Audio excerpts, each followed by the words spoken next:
Welcome. Welcome to Pilates Applications for Health Conditions from Handspring Publishing. This is a discussion in advance of the publication of Pilates Applications for Health Conditions, Case Reports and Perspectives, edited by Madeline Black and Elizabeth Larkam.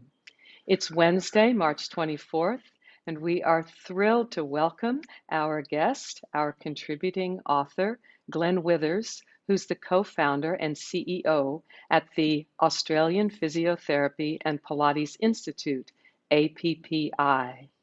We're streaming live on YouTube. Prior to welcoming Glenn for his fascinating conversation and presentation, let's take a look at the slide that explains how things work. The chat is on, so please do say hello and tell us where you're joining from. We welcome your questions. Please submit questions using the Q&A button on your screen rather than via the chat, and Glenn will answer as many questions as we can fit in the time. The webinar will comprise roughly 45 minutes of mixed discussion and practice, followed by 15 minutes of Q&A. We're due to finish on the hour, but may go over a bit if there are lots of questions. Make sure you have enough space for a mat movement practice. The webinar is being recorded, and we will share a link to it in our follow-up email. We draw your attention to the disclaimer that this discussion is for informational and illustrative purposes only and is not meant to impart medical or therapeutic advice.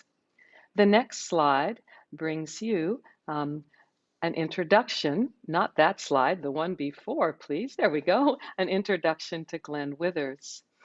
Glenn is an Australian physiotherapist and Pilates teacher with over 20 years in this field of specialty. He has worked in elite sport with the Australian Football League, the Premier League Football, the British Winter Sports Program, triathlons, and much more. Glenn has a clinical interest, specialization, working with the pelvis, hip, and knee. Glenn is co-founder of the Australian Physiotherapy and Pilates Institute, APPI, which is the largest supplier of Pilates training to allied health therapists in the UK. One of the biggest in Europe, it operates in 24 countries worldwide. APPI trains over 3,000 allied health therapists per year. APPI, under Glenn's direction, has analyzed each of the traditional 34 Pilates mat exercises with respect to their efficacy in pain, pathology, and function, and created a program based on sound clinical reasoning. Glenn, we're thrilled to have you at this webinar. Welcome. Take it away. All right. Hello, everyone. I'm coming to you from London in the UK right now. So I thank you very much for the kind introduction there. As we said, the focus today is for me to try and give you some of my experience and my insight and have a chat around hip and hip pathologies and hip pain. So let me share my screen with you guys, and we're going to crack on. Now, do pose any queries, questions. I apologize if I say things a little differently to what you're used to with my accent and what have you, but we'll try and clarify any of that as we go along. So for now, let me have a look at what we're going to talk about. So the way I'm going to run our session today is I'm going to take you through a little bit of the slides here so I can get a sort of a understanding to you of who it is that we're working with. It's a case study of a client that I've been working with in clinic recently. And then we're going to go through how I look at it from both a mat and an equipment point of view. All right, so let's just get this moving for us. So this is our case study. So the case study here is we're looking at a 45-year-old Ironman athlete who presented to me with a 2-year history of anterior right hip pain. Now, when you're working with athletes and sports people like this, then you have this common issue that they often come to you thinking, oh, it's not too bad. Well, the initial pain was on a run 2 years before I saw him recently. So you can get an understanding of how long this pathology has sort of been sitting in the hip a little bit there. He felt initially, the initial pain was on a run, not an intense run. He said it was a sort of zone 3 type of run, which means it's a moderate intensity run for an Ironman. And he felt this twinge in the anterior hip. Now by anterior hip, he was pointing to around the hip flexor component. Now he said it was a bit of a twinge, and then he completed the run, and then he was good. He rested for a few days. It felt a little bit better. He had a bit of soft tissue work from a massage therapist, and then he started returning to training and racing. And then he was going on and continuing on that sort of process, if you like, for almost 18 months. Now, in that time, he completed several Ironmans himself. So again, just getting an understanding of, okay, if something happened in that hip several years ago, and then you're going through not just the event of an Ironman, but the training created to that, you can get an understanding of the impact that's going through that hip. The niggle was always constantly there, nothing too bad. And then we went into this lockdown process, as you will all be more than familiar with. And so his training altered. He wasn't able to do as much swimming, so he was basing things more in terms of the bike and the run. And so that took one element of his training component out of the equation. And so we started to get things that are loading the hip a lot more and not getting the respite, which often the swimming might give to him. Gradually worsening over the previous 4 months before he came to see me. And then on assessment, we had a positive quadrant test. So a quadrant test, if you're not familiar with it, I'm just going to come back a little bit so you guys can see me a touch there. We basically take the client's hip up and we come in and we check in the various degrees of rotation what's happening in the hip itself. So what we're looking at with this particular client here is acetabulum, femoral head, and we're looking at what's happening as it rolls around that joint component itself. So we had a positive quadrant test. That means that something is impinging, something is getting caught within there. We had a positive Faber test, flexion, abduction, external rotation test that many of you I'm sure are familiar with. And we had pain and tightness into psoas, abbreviations here for completeness, QL being quadratus lumborum, into TFL, tensor fasciae lata at the top there, and into the ITB component itself. Now, to be clear, I cleared the lumbar spine of any issues within there. I cleared the SI joint, and we were pretty confident that there was no adductor tendinopathy presenting either. And what I thought might be interesting as I just build up the profile here is to give you an insight, I guess, into how my mind works. Not to say my mind works the right way, but how my mind works when somebody comes to see me. So we're looking at somebody comes in and their area of pain or tightness is in that anterior hip. I'm looking at the hip flexors, possibly is the muscular component involved, and I'm using that as a sort of group terminology within all those muscles that act as hip flexors. But what are the pathologies I'm thinking of? So you come to see me, you plan on being pain to the front of my hip, and I'm looking more at is it an impingement, is it labral tear, capsular restriction, or adductor pathology? Which of those things might fit this presentation? Maybe you come and present more with lateral hip pain. Lateral hip pain, we're thinking more TFL, ITB, gluteal rotators. And the really common thing there is your gluteal tendinopathies. And I'm not sure about you guys, but we're seeing loads of these at the moment. A lot of people in that seated sedentary position, then getting up and exercising. And we're seeing a whole bunch of gluteal tendinopathies and bursitis issues at the moment. So that presents more lateral hip. And then less often, you're going to see posterior hip. And I say less often because very often it's not going to be posterior hip. It'll be lumbar spine, SI joint. That's the issue there. And so I guess this is just maybe hopefully for you a nice slide to just give you a conceptual image of when a client comes to see you and they tell you where their pain or their tightness or their restriction is, what it might be that you want to look at there. So for, again, just completeness here, guys, because I know that you all know this anatomy, so I'm not going to go over basic anatomy here, but I just want to draw our attention here when we're looking at what we're looking at around the hip. So looking at the concept of the femur coming up, femoral neck coming in, femoral head with that acetabular labrum sitting around the capsule, sitting around it itself, okay?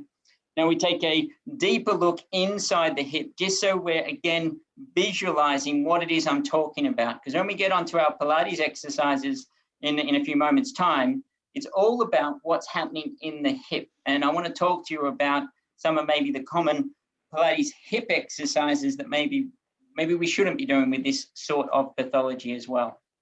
So looking at that acetabular labrum there on the screen. So we're looking here and just checking out that wrap around that labral issue there to see what's happening.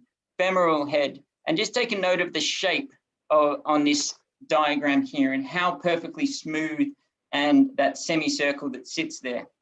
So this is how we would like our hips to look like, because they function a lot better. But let's get back to our case study. So the client came to see me based on the presentation, based on the history, based on the assessment. I was pretty sure that I was looking at a labral tear here. That was my initial thought with this client. So I asked for him to be reviewed and for us to get an MRI to make sure that we understood what it was we were managing. So this is the MRI. You guys can read it there, but effectively it's telling us that we've got on both sides, right and left. I'm going to focus more on the right. That was the side that was actually causing pain. And I'm sure that already there's some of you out there that are saying, oh, come on, Glenn, you can't just diagnose off an MRI. You can see many MRIs like this and people have no pain. And yes, absolutely agree with you. And in this instance, we've seen both sides of that. We've seen signs of joint pathologies on the left, but no pain, dysfunction, no presentation on the left. But we are seeing signs on the scan that match the clinical presentation on the right-hand side. So we have this prominence of the osseous contours on the femoral head and neck junctions, more prominent on the right side, and some bone marrow edema in the anterior margin. As it states, in keeping with a CAM type of femoral acetabular impingement.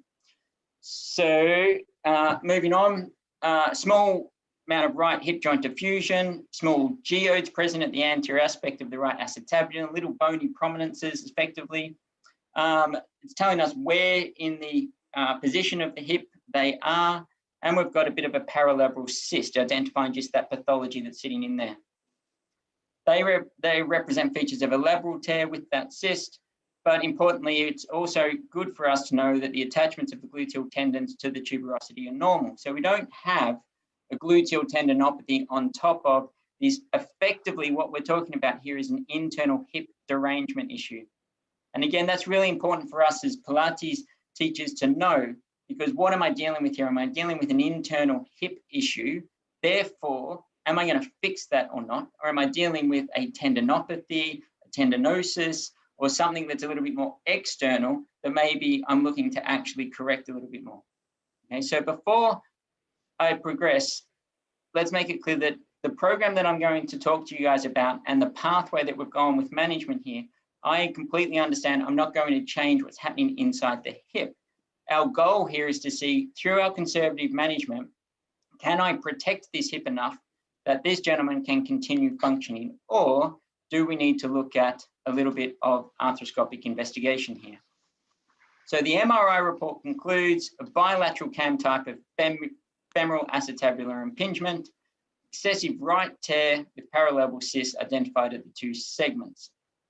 All right, so again, just for completeness, and I'm sure that you guys know all of this, but just for completeness, here we've got an anatomical that we're looking at. So your normal hip, so femur coming up, femoral neck, femoral head, and this is that acetabular there, okay? So this is your CAM lesion. So your CAM lesion is an issue on the femoral side, the femoral neck head side, as opposed to a pincer lesion, which is here. And that means that the sort of increased both, or the oddness of the shape, is actually more on the pelvic side, the acetabular side. And of course, you can have both of those things if you're a little bit less fortunate. This is what it looked like on the scan. So bringing your attention here, okay, so you can see that bump that's happening onto the actual scan there, which causes that rubbing. Okay, and that's, again, I'm going to talk to you about managing this initially on predominantly a straight line program. And I'm talking about a straight line program because if I get that rotation in there, then I'm going to cause a little bit of potential increased irritation, may make the client worse rather than better. Let's look at the labral tear itself. So you can see on our picture here, this is how that acetabular labrum should look. And here we have the labral tear. This is what that looks like on imaging. So again, what we learn from this is we're trying to discover, okay, where is it that I can safely move this hip? How do I engage the muscles around the hip that are going to help the hip to be protected and therefore allow function to be returned? So no, I'm not going to change that labral tear, but can I offload the load onto the joint surface enough by the muscular components to allow a bit of increased function? All right, so how do we actually manage this client when they present to us? So I'm going to talk to you today more about the Pilates management side, but it would be a sort of side-by-side management. There will be some manual therapy here. Now we'll do some soft tissue work, deep tissue work to the hip musculature. We did some work into psoas, some deep tissue work into psoas, some muscle energy techniques to psoas to try and switch that off because it will be activating quite strongly in a protective manner. We'll be looking into QL to try and make sure that we don't have any hitching up of the hip, or certainly making sure there's no ilium on sacral shift that might be impacting on the way that the hip functions as well. Seatbelt modes, as you can see here, can be really important in this type of hip management as well. And so basically what we're doing there, as you can see in the picture, is we're using the belt to create an increased lever arm. And then we're working on that hip to try and open the hip a little bit, get a bit of capsular stretch to create a little bit of relief inside the hip and stop that impingement and that impact that's happening in there, okay, as long as we get the muscular support around it. I also did some dry needling to the hip musculature. I find dry needling to be really, really effective. So we dry needled into the glutes, we dry needled into TFL right at the top. We did some dry needling down into ITB just to try and switch off some of that overactivity as well. All right, so on to what you guys are actually here for me to talk about. Let's talk about our Pilates rehab goals. I want to increase our core control to ensure decreased load to the hip. Now, what I mean by this, and we're going to have a look at some ultrasound imaging in a moment, is true core control. Right? Now, I'm not going to go into the whole core debate because that will be the whole presentation here. So I'm not going to go into that. I'm simply going to say what I am meaning by core control means inner activation of core control. So that true inner core stability in terms of predominantly transversus abdominis. Because what we know is that large scope of TA has an ability to force close down onto the pelvis and help the SI joint control. The more control of that pelvis / SI joint I get, the more stable I get that pelvis, the less load imparts onto the hip, okay? So I'm not talking rectus, I'm not talking big, huge muscles, which is still important. And you'll see that in the exercises as we progress. But we're going to begin with a little bit of a less is more approach. And the important part of that is this client has pain. Therefore, they will have pain inhibition. And as a result of that pain inhibition, they'll start to get a bit of muscle disuse. They'll get some muscle imbalances and some adaptations that we need to correct. So first thing is, what muscles does the pain actually switch off, specifically around that hip and pelvis, and how can I re-engage those muscles to support the hip? That leads to our generalized hip muscular control. And as I touched on right at the start of this presentation, and it's one of sort of my key goals to get across here, is avoiding rotation of the hip into that labrum to try and make sure we don't get this sort of continued inflammatory response. We want that home exercise program to be performed every day, and then the in-studio sessions at least one time per week or up to twice per week, depending on your availability, client's availability, etc. All right, so the muscles themselves. Right? Now we have all of your hip muscles here, as you can see. I'm not going to talk too much about this. You guys will be very familiar with the musculature around the hip. I'd like to bring your attention to this part of our picture. Okay? And this is what I'm going to be focusing on a lot more in my program. And I like to think of this like the rotator cuff of the hip. We're all familiar with the rotator cuff around the shoulder. Well, the hip has a very similar makeup. And I think maybe we need to be a little more conscious and aware of that, perhaps, in the way that we incorporate Pilates into our hip management. Because I'm not so much looking at what can I get glute max to do. I'm looking at what can I get those deep hip rotators to do in a safe way without irritating the actual joint surface itself. So how do I get glute min working? How do I get glute med working in the correct way? The gemelli, how do I get them incorporated into the exercises? Quadratus femoris, what can I do there? So how can I bring in my hip rotator cuff into my Pilates program? And that brings us on to the glutes, okay? So you all know your glute muscles. I just touched on glute max. I want to just focus a little bit on glute med and min here. And what I'd like to bring your attention to is, where's my cursor there, is the fiber alignment here of this portion of your glute med. Okay? Now, I'm sure not you guys that I'm talking to here, but having taught Pilates and physio-based rehab in many countries around the world, we often have this thing that if I ask the question, okay, what exercises are we going to use to get our posterior glute med working, I'll get the answer, clam. Okay? Now, I love clam. Clam is a good exercise, don't get me wrong, but clam has to be used in the right way. And in relation to the hip, clam is one of those exercises that can function really well and work really well in a normal functioning hip. But if there's a dysfunctional hip, then we start to ask ourselves whether clam is the right exercise. And if we're using it, are we using it in the right way? So the clam debate. And if any of you have read a colleague of mine, Alison Grimaldi's work, who's a hip researcher from Australia, she calls this the C word. We're not going to go that far.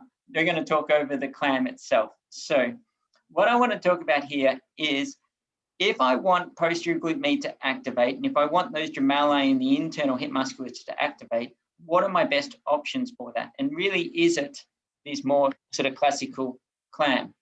Okay. Well, first off, rather than just give you my clinical opinion, let's have a look at the evidence. So this was a really interesting study. They looked into 26 healthy subjects, and that has to be pointed out here, healthy subjects, to look at which of these exercises gives us the best glute med, glute max activation during rehab exercises. And as you see in the rank of the order, okay, from highest to lowest, we're looking here in terms of side plank abduction, dominant leg on bottom, then on top, single limb squat, so functional retraining there. Then we're looking at clamshell, and I'm going to talk over this because they use 4 variations of clam. And it's interesting to look at the variations they've chosen in relation to how we might use it in much of our Pilates practice. And then front plank with hip extension.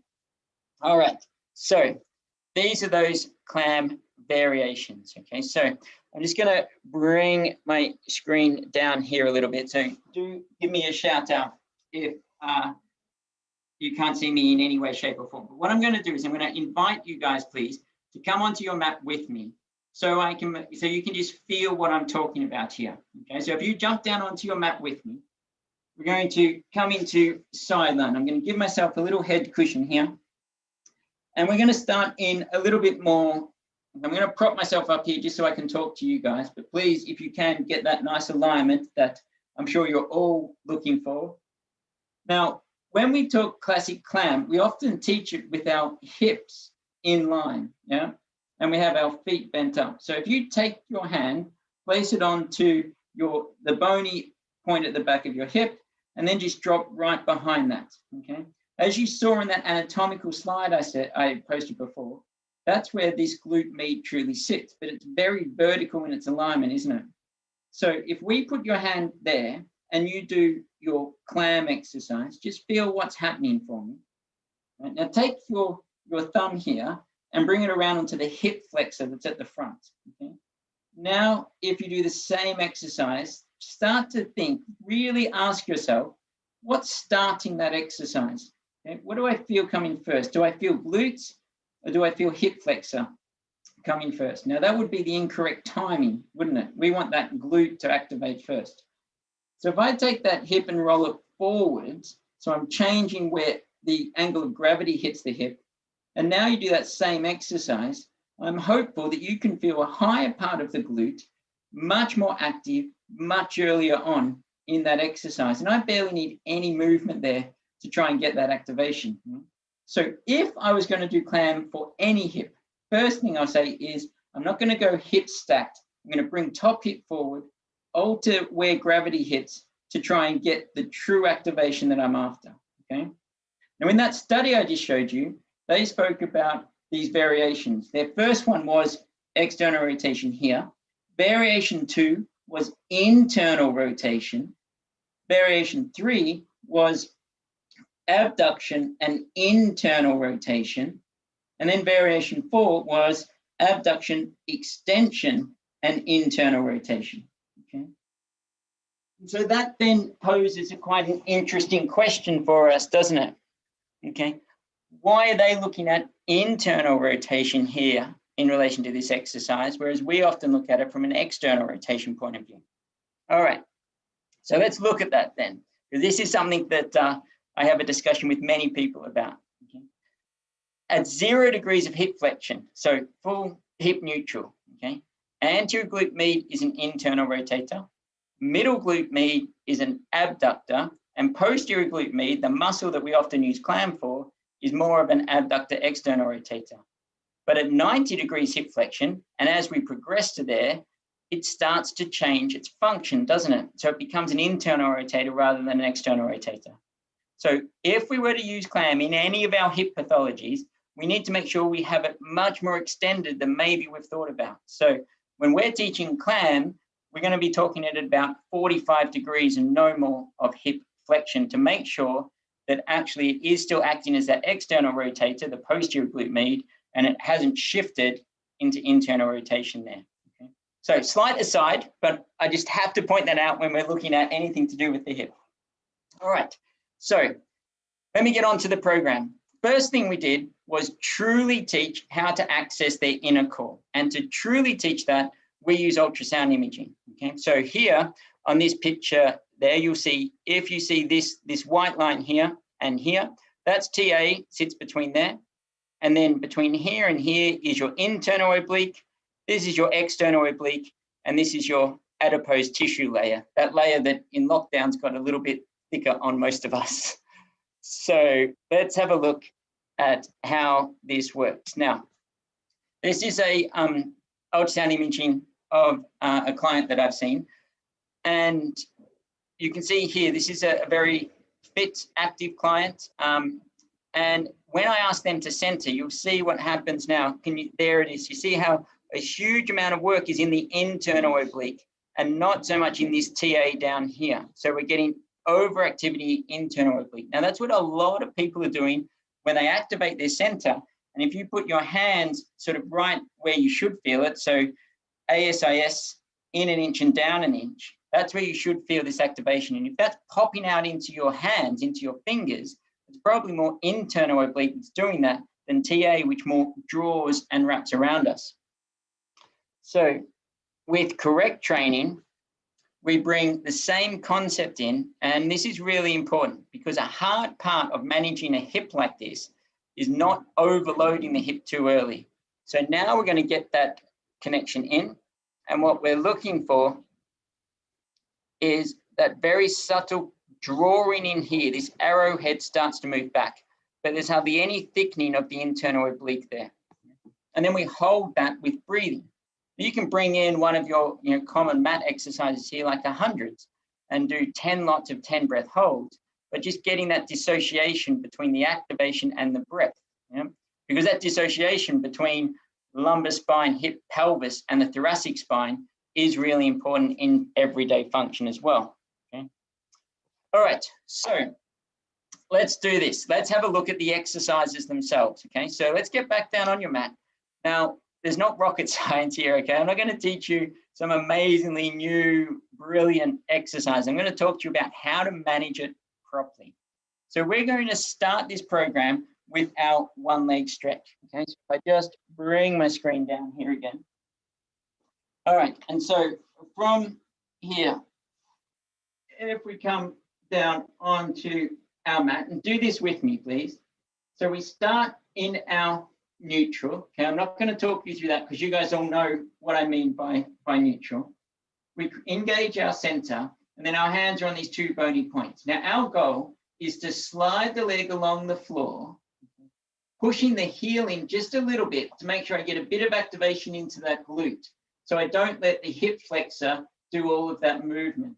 And then we bring it back up. Now, when I'm dealing with somebody that's had pain and dysfunction, I'm not going to swap side to side straight away. We're going to repeat that movement just on the one side.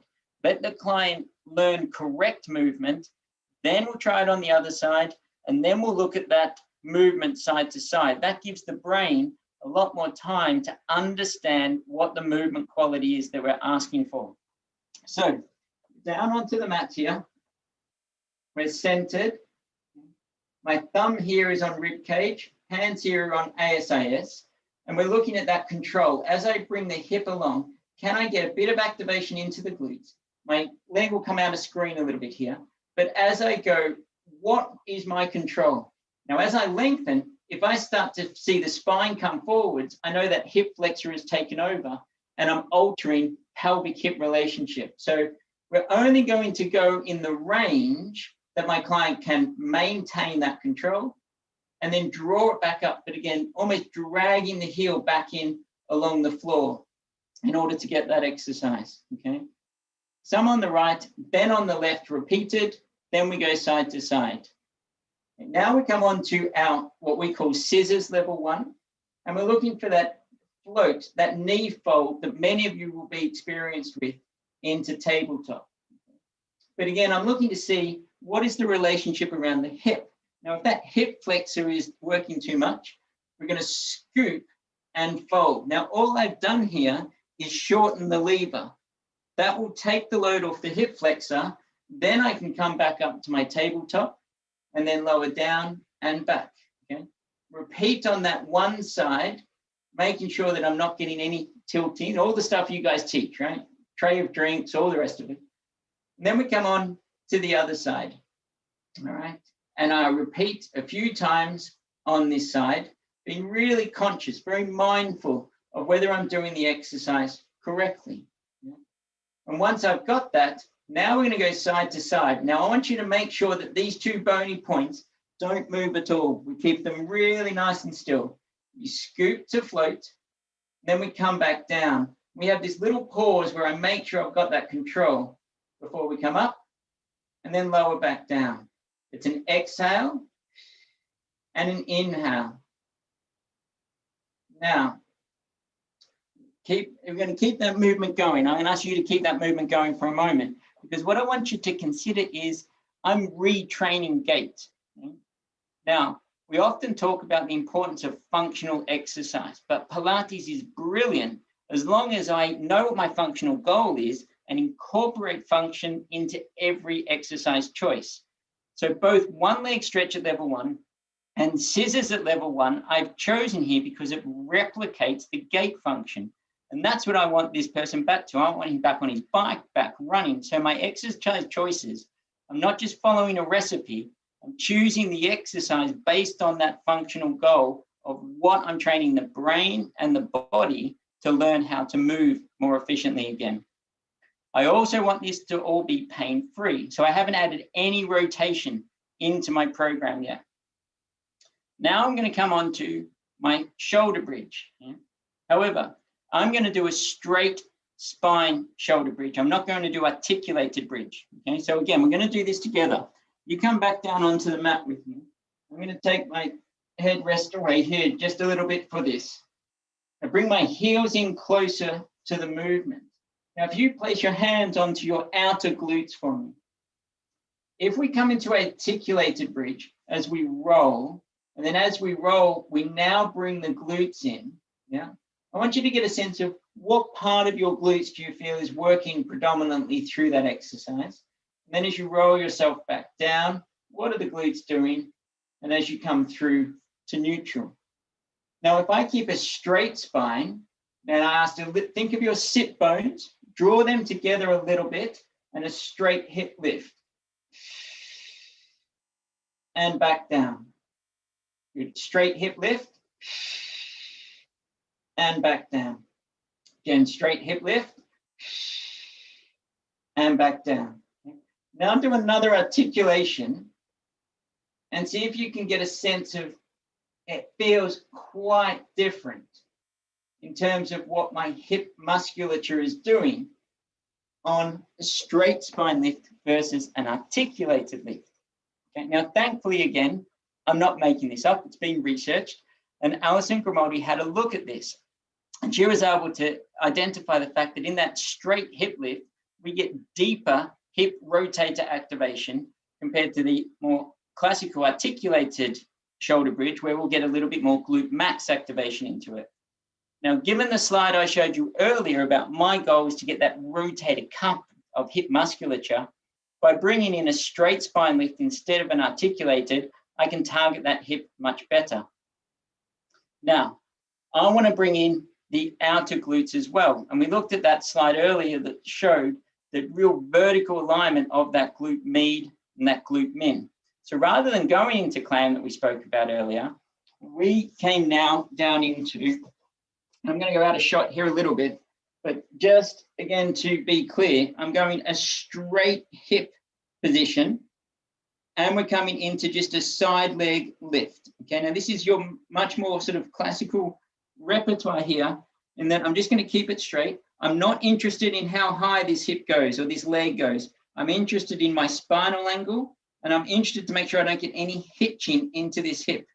I want the work to happen in the outer upper glute area rather than anything happening more down towards ITB. So we looked at closed chain gait work, open chain gait work, hip extension through deeper hip control, now lateral hip muscular work, before we came around onto the stomach, and we're coming into your more sort of classical exercises here in terms of that you teach every day as opposed to the classical 34, but looking at our hip extension on its own, making sure there's no movement of the hip there, and then the opposite arm and leg work as we go through the exercise there. All right, now, so I'm going to bring you, come back up, back looking at my screen here if you can. Okay, so now one of the other elements, theory-wise, that's really important in your hip programs is looking at the complex and looking further up. So as we look at that dorsi-glute, opposite glute max, we get the posterior oblique sling, and this is a fascial connection. Now, the fascial connections are very complex, and Elizabeth and Madeline can talk you much more intelligently through all of that. But I'm just going to touch on a very, very simple nature of this, in that if I can get lat dorsi on one side, glute max on the other, working together, I can try and get a little bit of tension into that fascia, help out the top part of the pelvis, keeping in mind the pelvis is a closed ring. If I can stabilize one part of the pelvis, then I can impart increased control around the whole ring, and then that will allow the hip musculature to work a little bit better. So just let me take you back here. So this is my initial program here. Yeah. All right. Now we then have to address length and mobility. And I won't go into length and mobility hugely because I want to get onto the reformer work in a moment. This is a lovely home exercise.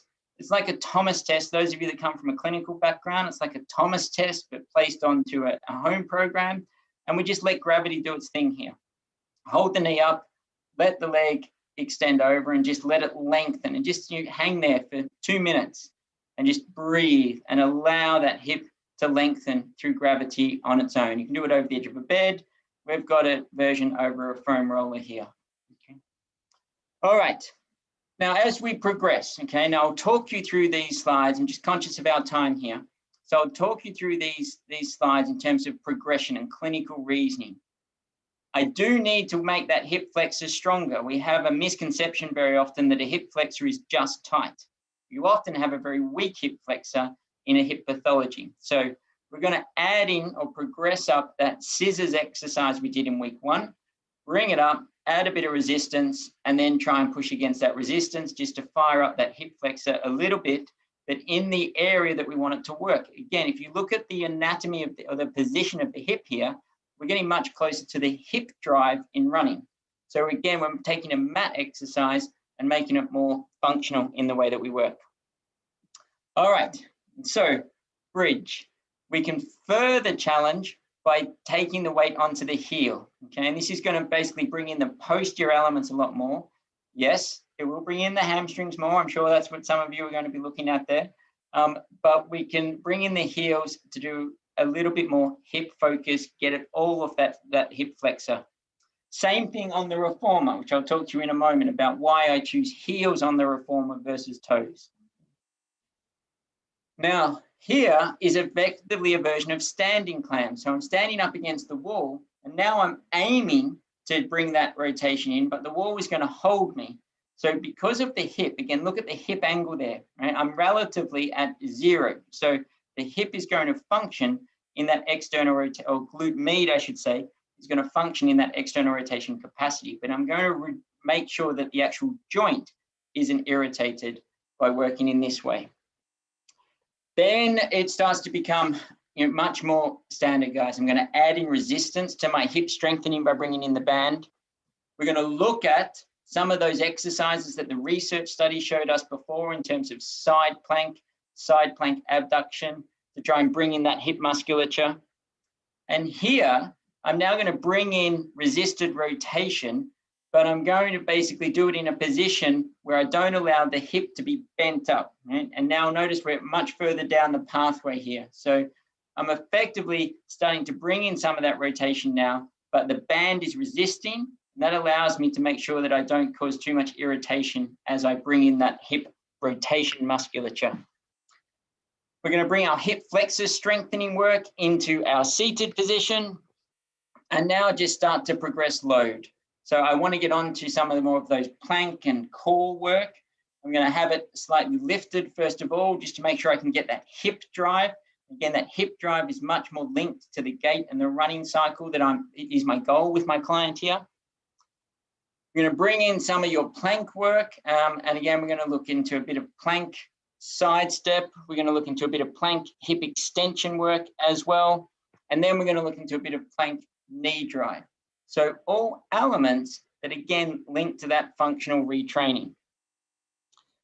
We need to bring that in. So now we bring them up into standing. We bring in that rotation. Thoracic movement is really important here because obviously when you're looking at gait retraining, it's not just about the hip. We have to look further up the chain. So we're going to bring in that thoracic element through the movement as well. And many of your other thoracic mobility exercises are important. And then we look into that more functional knee drive through the hip. Our standing side work that you're familiar with, I'm sure. Okay. So now, again, that's a quick review. It's not an exhaustive program. Let me say that. Okay.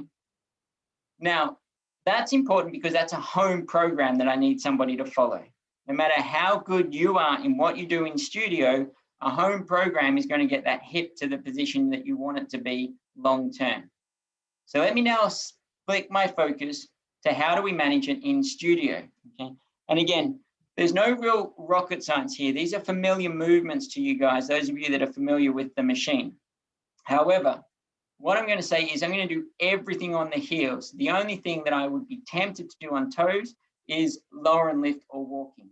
Okay? So if I jump up to my reformer here. All right, so foot bar in situ and come down, and from here, I'm bringing heel press into the exercise. And importantly, I'm going parallel here. So I'm not going into internal rotation. I'm not bringing everything together because that would bring in an adduction, compression into the front of the hip. I'm working in straight lines.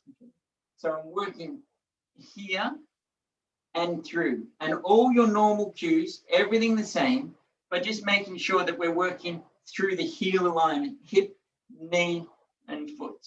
Yeah? All right, and this is where the reformer really comes into its own. And while we're talking today about hip labrum, cam lesion tears, if I was to talk about joint replacements, I'm going to be talking very similar work because the reformer is so good at bringing that on. I can come on to my single leg work, but again, I'm going to be working into tabletop. Now it's a right hip issue. So now what I'm going to work on is what we refer to as a 2-to-1 ratio. So rather than allow this hip to get fatigued on me, I might do, let's say, for example, 10 repetitions here on this right side, looking at that control. Yeah. Come on to the left side, do 10, but then come back to the right side again and do another 10. Because I'm already going to have an imbalance here within this hip because of the pain. So we need to make sure that we can get that control into the exercise. And then as you progress on, right, and I've debated in my mind whether I'm going to say this in this presentation or not, mainly because we've got Elizabeth on the line here and Madeline watching what we say, two of the gurus of Pilates and Pilates rehab. What I'm about to say is not exactly as we would like, but I am going to, as I progress, I'm going to start on a sort of 2.5 springs. But actually my goal with this client is I then want to actually use the reformer to really increase their load tolerance. So often we increase load tolerance in the hip in standing. Now the problem with that is we have gravity compacting the hip and we have ground reaction forces compacting the hip. So the reformer is absolutely brilliant to actually start using with higher load springs to load the hip musculature in a straight line and build towards fatigue. So rather than working in repetitions, I might keep my client here and work them for 2 minutes, 3 minutes, and just work them to fatigue to get that hip strengthening happening. Now, not straight away, as I said, as the program progresses on, okay? All right, then we can come into our walking, side plie. Side plie is a great exercise here, okay? Feet in straps, sideline feet in straps, brilliant glute activation exercise. I can't ignore the hamstrings. That's why you can see we're going prone on long box, doing our hamstring work. And then straight after that hamstring activation, coming into your feet in straps to lengthen the hamstring out is really worthwhile as well. Okay, rest of the body is important, okay? And I'm gonna wrap it up soon, but I do wanna get to one exercise that I wanna talk over a little more in detail. But so this is mid-back series here, as many of you will know. And again, working the trunk, working the core, and then working the extended core. We know in both cycling and running, keeping in mind this is a triathlete, I need a connection between the whole body. And that's what Pilates is absolutely brilliant for, isn't it? So making sure you bring that into your components and it's not all hips. Because if I've just worked the legs towards fatigue, I need to give them a break, bring in core upper body work, before I come back to look at a little bit more work on that side. This is your cat arms, leg arms, you might call it different words, but again, looking at abdominal control in this position, making sure that hip flexor doesn't take over. And then looking into more of your higher level exercises as well, looking at our sort of functional work, bringing in that shoulder bridge extension, that you're probably familiar with as well. But this is the one I want to go over, okay? And then I will wrap up, Elizabeth, I promise. So we're coming on to here. Such a beautiful exercise, isn't it? Such a beautiful exercise. I just have a bit of an issue. None of you watching, I'm sure, but a lot of people teach this quite poorly, I find, just my opinion. So I'm going to bring the leg in here. I'm going to take us down to just a blue spring. Hand here, and I'm going to place this hand on my lower back, okay? Now, as we push away, there's always a point before this leg moves at all. There's always a point that that back will start to move. So I must lift the knee off before that happens. Okay. So if I'm here and I keep my knee down on the carriage, I sink down into my lower back, compressing down into the joints in the lower back as well, compressing into this hip, which is not going to like. Whereas if I keep this still, push away, this hip is now doing a great deal of stabilizing work for me. And now I can come back and get that hip stretch on the other side, start to get a hamstring length in there, come back up. This pauses before I come in and under. And then I start to get a much more specific work in and around the hip. So often that's how I would look towards the end of a session, open that hip, but working in that very functional capacity. All right, split pedal chair. I'm sure you're all thinking, what do you use on the chair? It's brilliant, isn't it? Great functional work. So your standing work, but again, please note, I've gone for heel rather than toe, the same concept onto that. Your shoulder bridge on the split pedal chair, fantastic exercise, gets those hamstring glute connection. Again, hamstring glute activation is so crucial to running. That's why this is really important for us on there.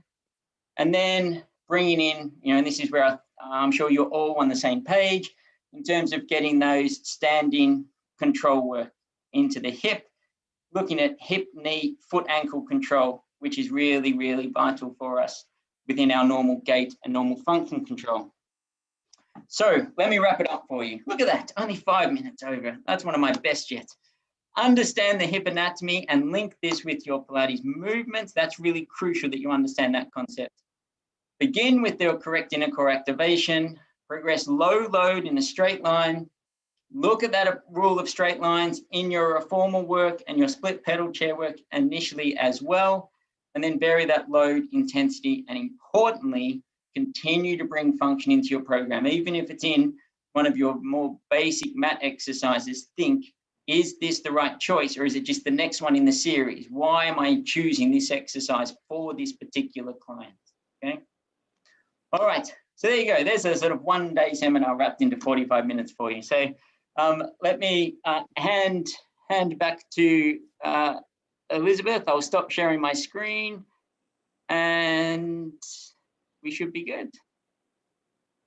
Glenn, thank you so much. That was without a doubt one of your best yet, maybe the best yet. Fantastic. Before going to the questions that are accumulating, let's take a look at the slide so that the participants know how they can get in touch with you and follow you. Okay. Oh, yes, I didn't show that one, right? Is that what you mean? I think that Hillary has that slide. Oh, Hillary has it? Yeah. Here we go. Okay. Yes. So in order to get in touch with Glenn, we'll go to the final slide. We're almost there. And here we go. Yes, yes. These are, so take a screenshot of this and also know that Handspring will send you an email with a link to review this recording.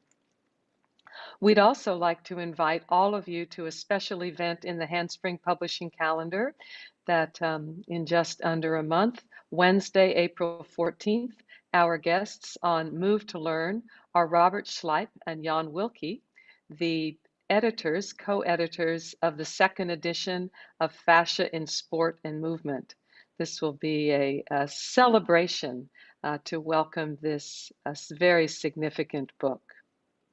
Now, Glenn, back to questions and discussion. You certainly don't need to apologize to us for your wise use of the reformer to create appropriate load for strengthening in a partial weight bearing position. Respecting the tissue integrity while the lesion is being well managed.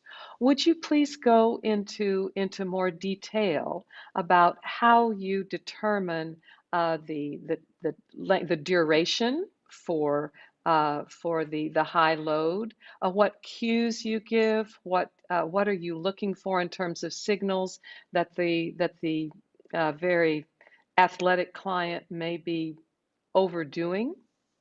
Yeah, okay, really good question. Let me answer that in two parts, if I may. So if we look at what am I looking for in terms of can they handle the load or not? That really comes down to the actual mechanics of the movement. So as you guys are very aware, I'm sure, there's been quite a shift from being too localized in our cueing to focusing on the actual facilitation of the movement pattern itself. So that's really what I'm looking at when I'm looking at the load, both on a low load and a high load point of view. So if I take it from a low load point of view, when we initiate the movement, I want to make sure that the knee and second toe can stay in line. And then as we progress up, I'm really looking at the fact of, okay, when they get towards terminal knee extension, what is happening at the hip and the lumbar spine? So as they get towards terminal knee extension, if they start to compensate in the lumbar spine or the hip, then I know that possibly either I haven't got the control, or maybe actually I have a low load on. And if I put a little bit increased load on, they might get a little bit more feedback and be able to handle that terminal extension a little bit more. Now, similarly, as I progress on, now overriding all of this is pain reports, of course, and any sort of mechanics that I see further up the chain. So as I progress load, I might see that actually they start bracing more through the shoulders, especially on initiation. But also, again, I'm looking at that sort of very classic sign of, are they actually able to keep it in a straight line? And as I progress the load and progress the time of that load, when do I get to that point of fatigue? And often I'm going to get to that point of fatigue by starting to see that sort of shake of truth happening. Now, the concern with that might be I've gone too far if I get to that shake of truth. But if I start to see that on initiation, they're starting to make a compensation. It might be they're clawing through the foot more than I would like them to. It might be that they've actually, without thinking of it, started to come into a bit of external rotation and they're not holding that range. And they're going into external rotation because now they're trying to bring in other bigger musculature rather than getting the initiation from that deeper gluteal musculature. So a long-winded response to say probably the same thing everybody else is doing. I'm looking at form and function predominantly, but in two key components, at the initiation and at that terminal extension phase. Thank you. Yes, for those clarifications. From the Q&A, we have a question and comment from Tricia Ranson, and this just gives me an opportunity to bring people's attention to the disclaimer at the beginning of the webinar. But here is the comment question. I am 8 weeks post-dynamic hip screw fixation to my right hip following a stress fracture from running.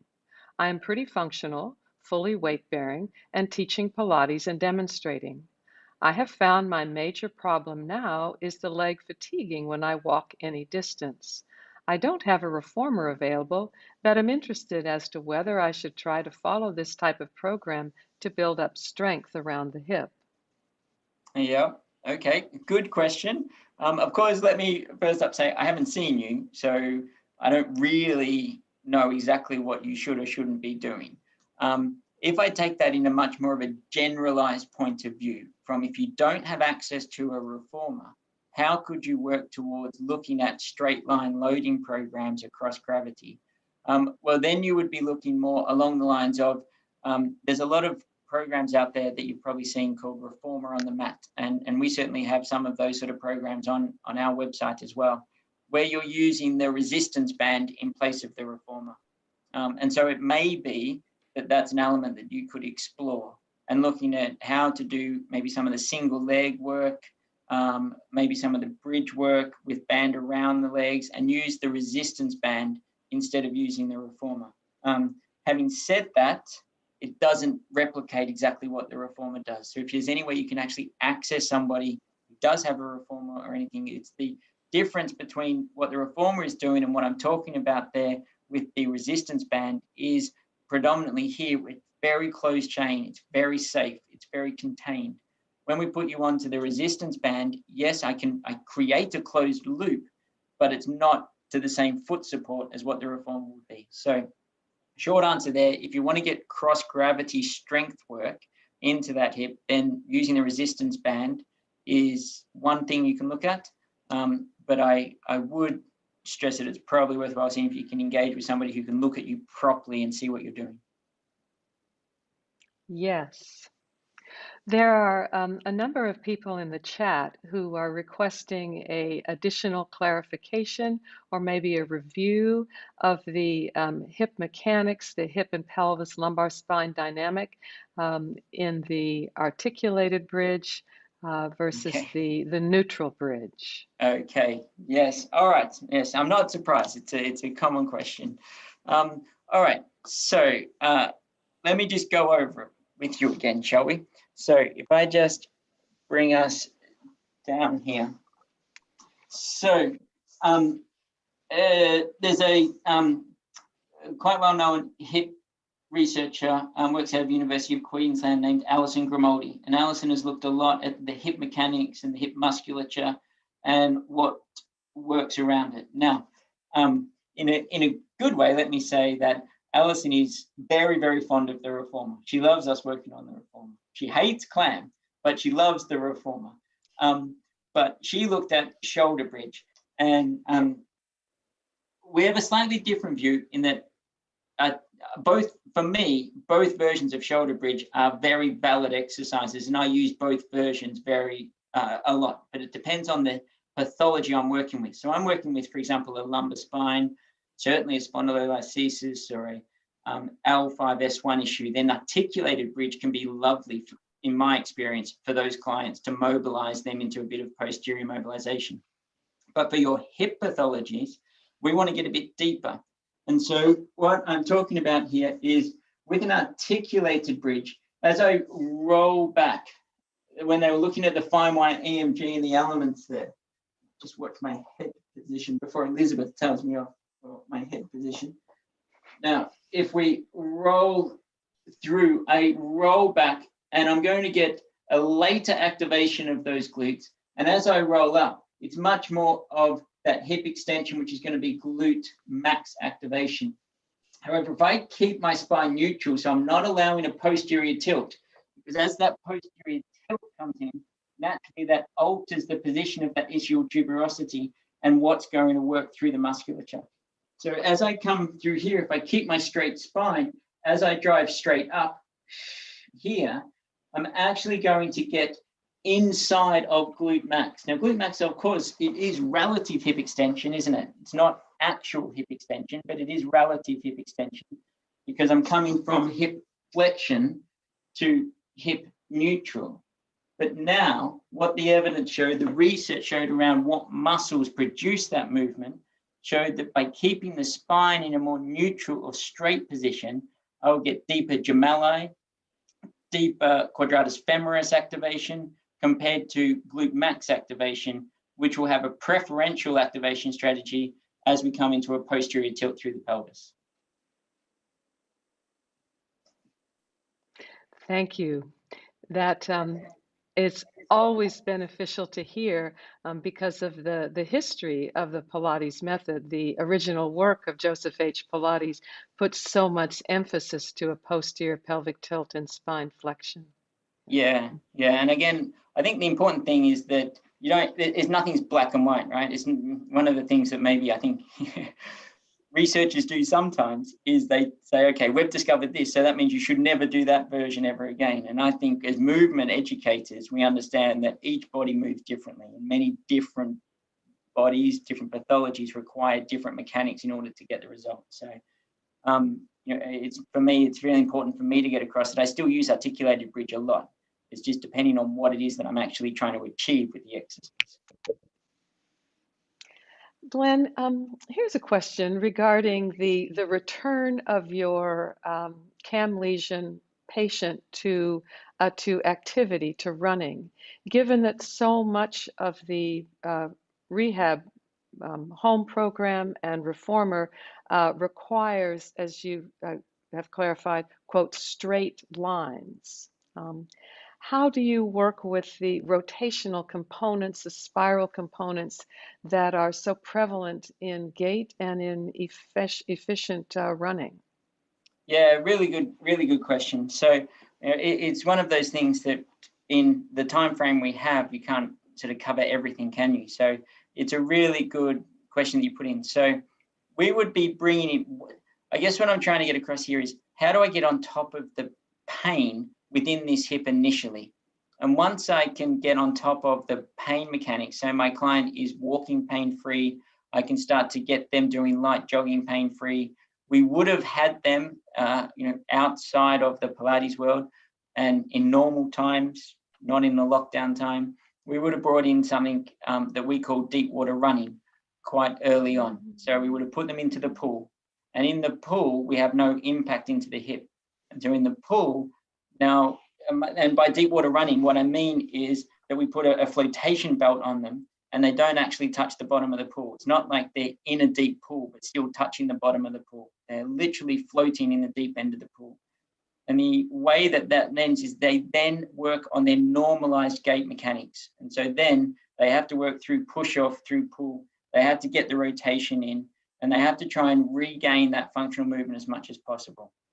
Separately to that, they will be doing thoracic mobilization exercises. And I touched very briefly on it earlier on when we said we would look further up the body.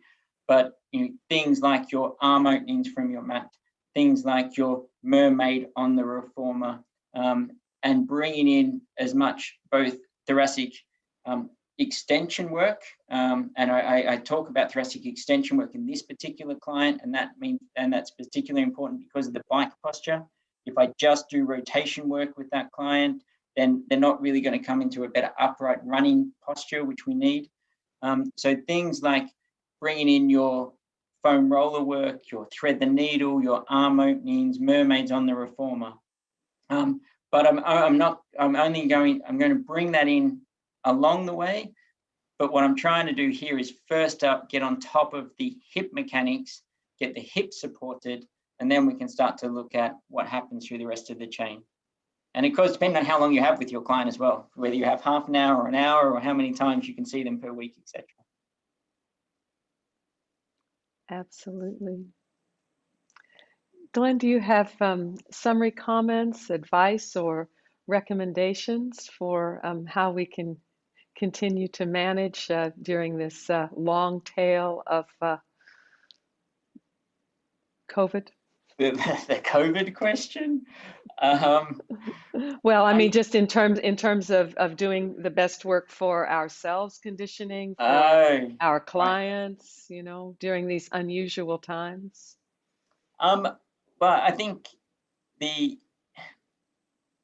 be honest, Pilates is one of the things that's been a savior for many people during this pandemic because, I mean, I'm not sure about you guys, but we have seen such an enormous increase in people coming into the clinic with upper quadrant issues, neck issues, shoulder issues, elbow, hand issues. And so I guess moving is the crucial thing, keeping movement. I think we're probably underestimated when people are in a normal office situation, just how much they get up and down from a desk, just things like walking to a meeting, having a meeting, walking back to your desk, going out for lunch, etc. Everyone sat at home all day long on Zoom, like we're doing here.